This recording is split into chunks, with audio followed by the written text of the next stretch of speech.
Selamat pagi, Assalamualaikum warahmatullahi wabarakatuh. Berjumpa kembali dengan Budi Rajo di Padepokan Budi Rajo. Kita mulai dengan ngopi dulu. Bismillahirrahmanirrahim.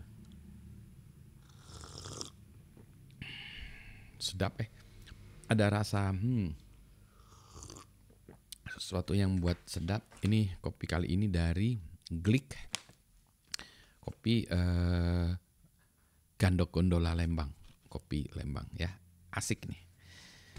Sedap pagi-pagi ini nih, pagi ini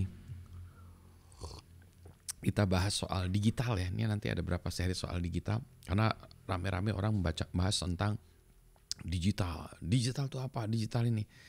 Saya sudah ada kerangka yang ingin saya jelaskan, tapi saya harus ngerjainnya dulu, harus melakukan scanning, melakukan proses digitalisasi gitu ya. Baik tulisan, gambar maupun suara.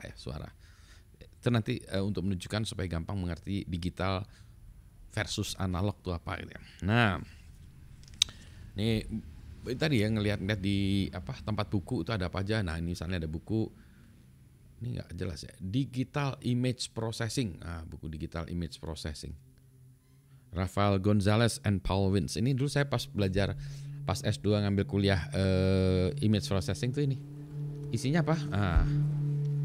Isinya adalah rumus-rumus. Adalah rumus matriks ya. Rumus-rumus. Ada banyak persamaan-persamaan ya. Jadi banyak persamaan. Nggak jelas ya. Ya nggak apa-apa ya. Kalaupun jelas juga emangnya kenapa ya, sakit perut.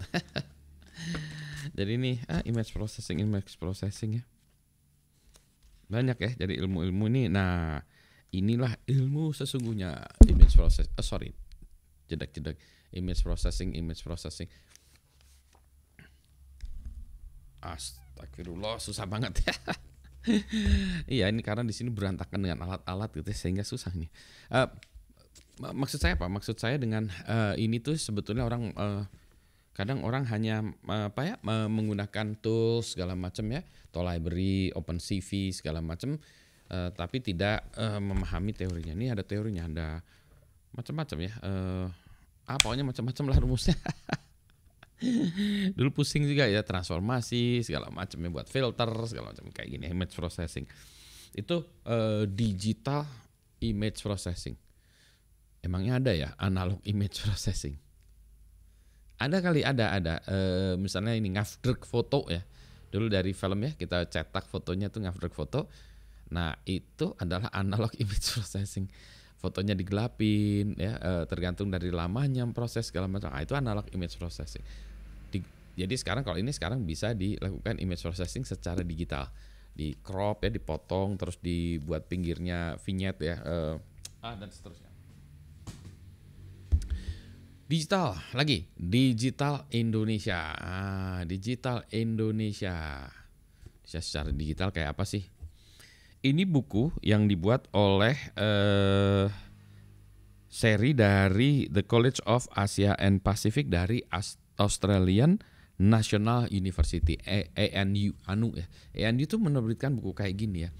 Saya kadang-kadang juga ya, jealous iri ya. Kenapa kita nggak bisa menerbitkan kayak gini ya, Digital Indonesia, tapi diterbitkan oleh ANU. Tapi jangan salah sangka, Bu, belepotan minum dulu. Di ANU itu ya, di Australia memang ada studi tentang Indonesia yang luar biasa di sana. Bagus itu. Ya saya memahami macam-macam soal Indonesia di luar negeri. Nah, buku Digital Indonesia ini cerita tentang Indonesia, di potret Indonesia, connectivity, and ini ada tentang Indonesia ini ada macam-macam.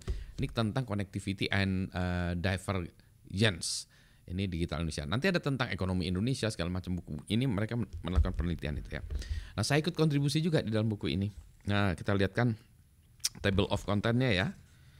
Nah, ini ininya editornya adalah Edwin Jurians dan Ross Tapsell ya. Ini mereka keren amat ya. Jadi ini daftar isinya ya. Itu adalah yang pertama, itu adalah tentang challenges and opportunities of the digital revolution in Indonesia. Keren ya bukunya.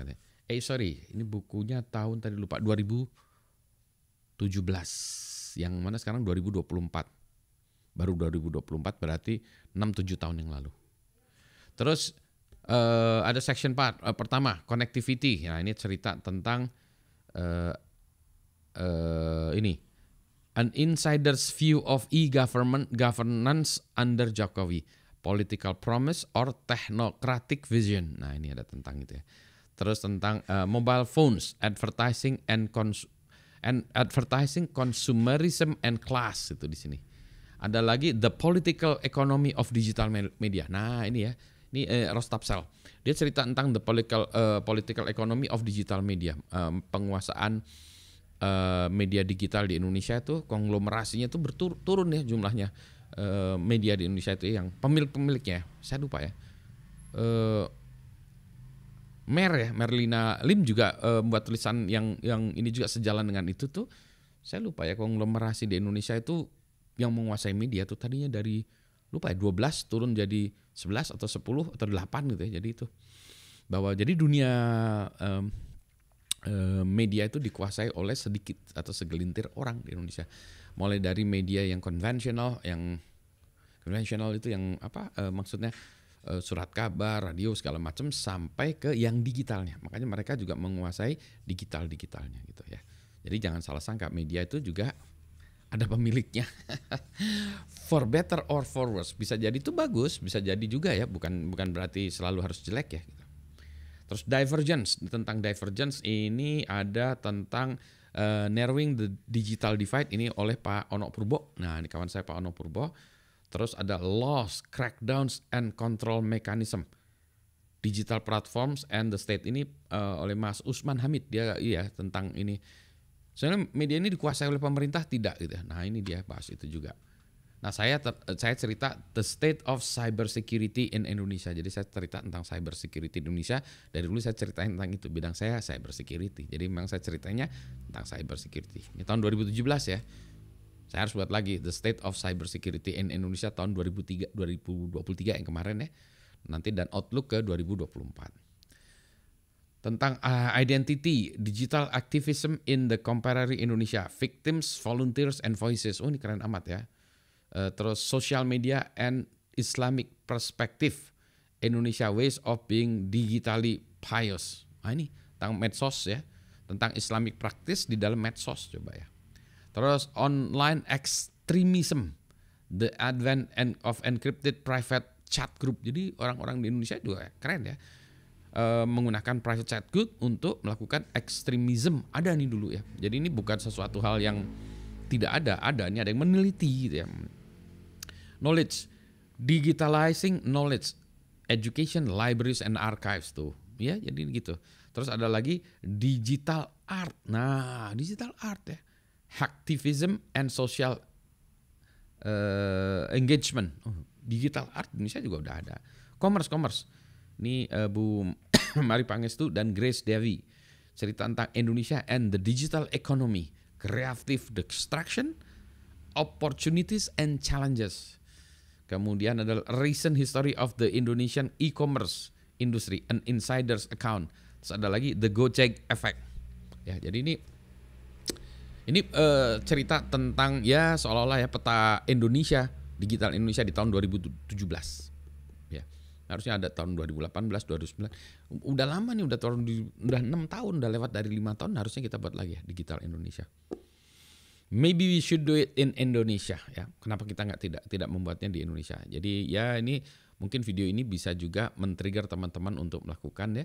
Dan yang cerita di sini tuh orang-orang yang benar-benar expert di bidang tersebut ya. Nah, ini self proclaim ya Pak Budi jadi expert di bidang cyber security. Lah iya toh. Pak Ono expert di digital divide. Iya. Nah, Ross ini Tapsal ini mengamati tentang itu ya, media di Indonesia ya, konglomerasi dan iya. Edwin tentang arts ya.